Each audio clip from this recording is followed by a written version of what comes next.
Bismillahirrahmanirrahim. Assalamualaikum warahmatullahi wabarakatuh. Perkenalkan, nama saya Samsiah dari kelas B2 dengan NIM 24060426.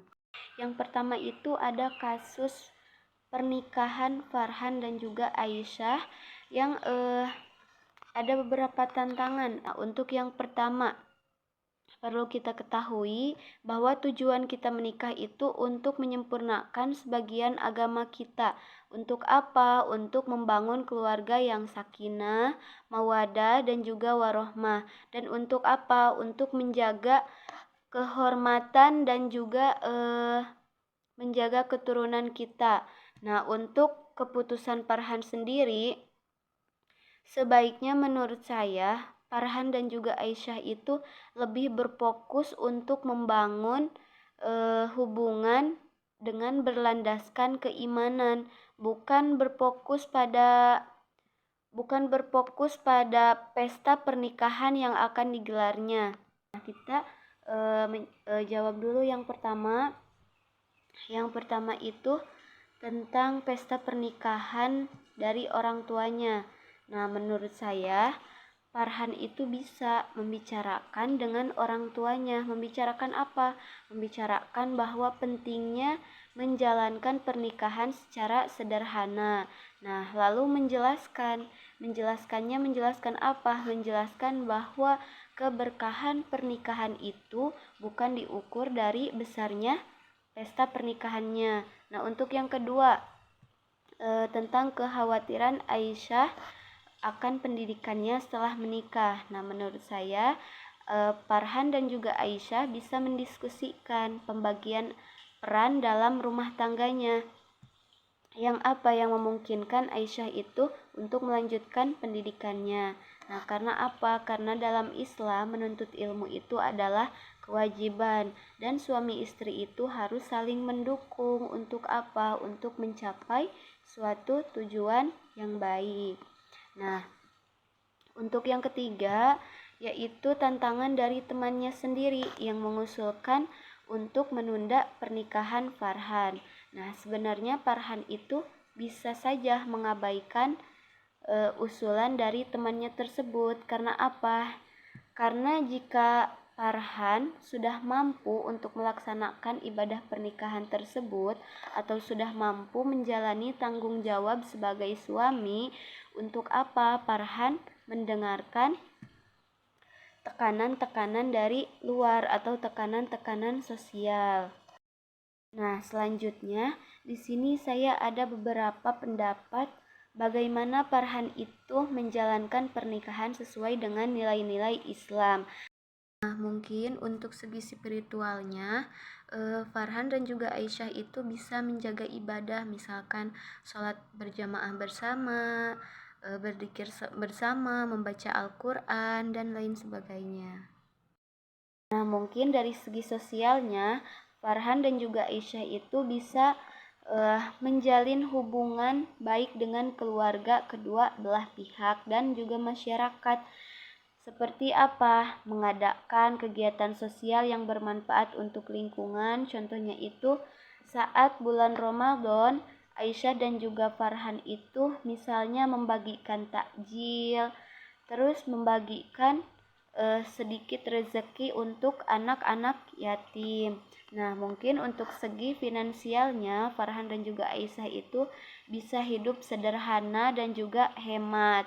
Dan membiasakan menabung untuk apa? Untuk mencapai tujuan yang akan segera dihadapinya. Nah, untuk kasus yang kedua yaitu tentang Ustadz Hasan, seorang pengajar yang sangat cerdas dan memiliki ilmu agama yang sangat mendalam, akan tetapi cara mengajarnya itu sangat keras dan kurang memperhatikan emosional siswanya. Nah, perlu kita ketahui bahwa prinsip-prinsip pendidik dalam Islam itu yang pertama ikhlas. Ikhlas itu apa? Kita harus ikhlas mengajar dengan niat yang tulus untuk mendapatkan ridho Allah. Nah, untuk yang kedua itu yaitu kesabaran. Kita itu harus bersabar dalam menghadapi berbagai macam karakter dan kesulitan pada siswa. Nah, untuk yang ketiga yaitu keadilan. Nah, dalam mengajar kita itu harus memiliki sifat adil atau memperlakukan semua siswa dengan adil tanpa membeda-bedakan siswa tersebut.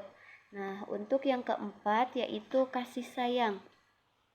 Kita itu harus mengasihi dan menyayangi siswa sebagai bagian dari apa? Dari tanggung jawab kita sebagai pendidik. Nah, untuk yang kelima yaitu keteladanan, menjadi contoh baik bagi siswa dan dalam perilaku sehari-hari. Nah, untuk yang keenam itu motivasi dan inspirasi.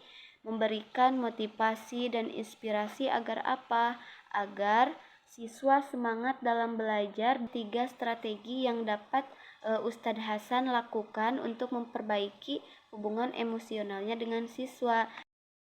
Nah, untuk strategi yang pertama, mungkin Ustadz Hasan itu bisa menggunakan pendekatan personalisasi agar apa? Agar lebih personal dengan mengenal setiap siswa lebih mendalam lagi, seperti mengetahui minat dan bakat mereka. Nah, yang kedua itu penggunaan humor atau menyisipkan setiap pembelajaran itu dengan humor-humor agar apa? Agar siswa itu lebih santai. Nah, yang ketiga itu mungkin Ustadz Hasan bisa memberikan pujian dan juga penghargaan. Penghargaan untuk apa?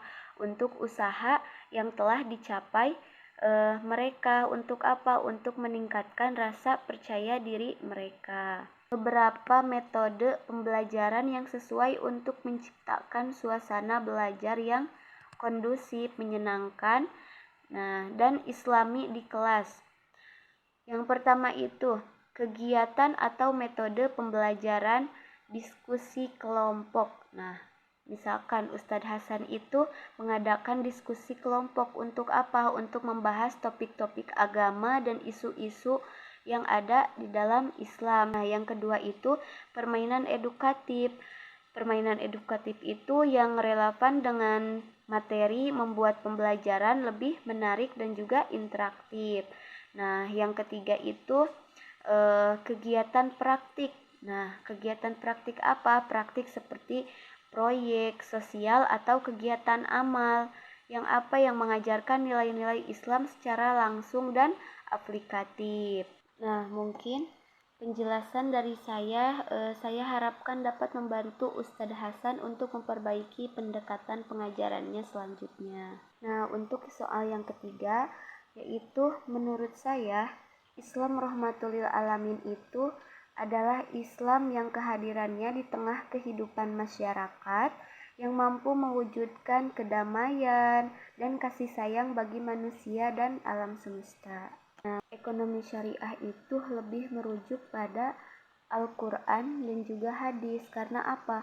Karena di setiap kegiatan atau kegiatan ekonominya selalu disertai dengan ajaran-ajaran dalam Al-Quran dan juga hadis, atau menerapkan ajaran Al-Quran dan juga hadis dalam setiap kegiatan ekonominya. Pernikahan dalam Islam itu dianggap sebagai ibadah, yang berarti apa? Di setiap aspek dari pernikahan dilaksanakan dengan niat untuk apa? Untuk mendekatkan diri kepada Allah Subhanahu wa Ta'ala. Nah, pernikahan dalam Islam juga adalah jalan untuk mewujudkan salah satu tujuan dari syariat Islam, yaitu apa? Menjaga nasab. Karena dengan pernikahan terbentuklah sarana yang penting dengan tujuan untuk memelihara manusia agar dijauhkan dari perkara yang diharamkan oleh Allah Subhanahu wa Ta'ala. Mungkin dicukupkan sekian jawaban dari pertanyaan-pertanyaan yang telah tercantum. Wassalamualaikum warahmatullahi wabarakatuh.